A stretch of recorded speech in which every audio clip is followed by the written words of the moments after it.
જય બરાબર હોય ને ભલામાં હું કાયમ કહું જય એટલે વિજય. અને આપણો વિજય નક્કી છે. એમાં ભાઈઓ છે નહીં હાથ ઊંચા કરે પણ બહેનો ના ખરી. આ તો હિંગળાજ માતા નો પ્રસંગ છે, આપણો રંગલો પ્રસંગ. એનાજ કરો આનંદ આનંદ થઈ જાય ને આપણે લીલા લહેર થઈ જાય. બોલો હિંગળાજ માત કી વાહ. ખૂબ જ આ પવિત્ર ગામ જલોયા માં હિંગળાજ માના ગુરુ પ્રસંગ, પ્રતિષ્ઠાનો પ્રસંગ, ગોગા મહારાજ ની પ્રતિષ્ઠા દીવા અને ભૈરવ દાદા હિંગળાજ માતા તો પહેલા મેં વાત કરી ને. અને ભૈરવ દાદા ની પ્રાણ પ્રતિષ્ઠા, ત્રણ દેવોની પ્રાણ પ્રતિષ્ઠામાં આપણે બધા આજે પધાર્યા છીએ.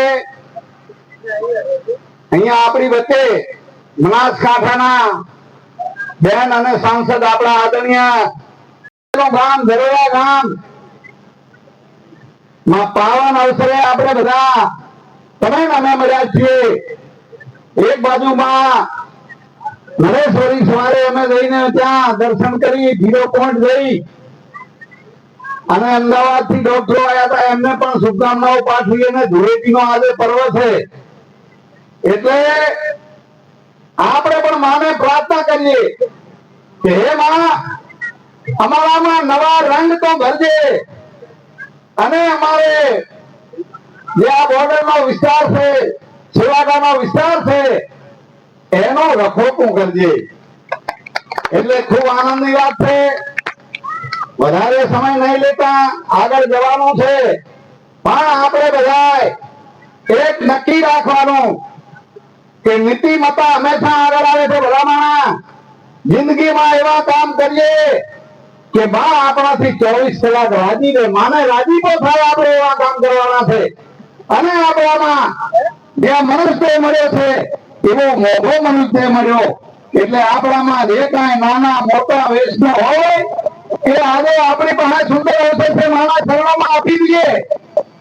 માતા બહેનોને પણ વિનંતી કરું કે ના કાંઈ તરીકે બીજી કાંઈ લેતા હોય તો આજ બહુ ખૂબ જ પવિત્ર અવસરમાં આપણે મળ્યા. ત્યારે વ્યસન મૂકી દઈએ, આપણી ભાવિ પેઢીને આપણે ઉજળી કરીએ, આપણા બાળકોને આપણે વ્યસન મુક્ત કરીએ. અને અહીંયા સેવાદા બોર્ડર ઉપર છીએ એ વ્યસનને અહીંયા ચરણોમાં સમર્પિત કરીએ અને શિક્ષણને અપનાવીએ. કારણ કે શિક્ષણનો જમાનો આવ્યો છે. દીકરા દીકરીઓને પેટે પાટા બાંધીને ભણાવશો. અને આપણે કારણ કે આવા સંતોએ કીધું છે કે પહેલો સુખ તે જાતે ન જા. જે માણસનું શરીર તંદુરસ્ત હશે એ ધારે કરી શકે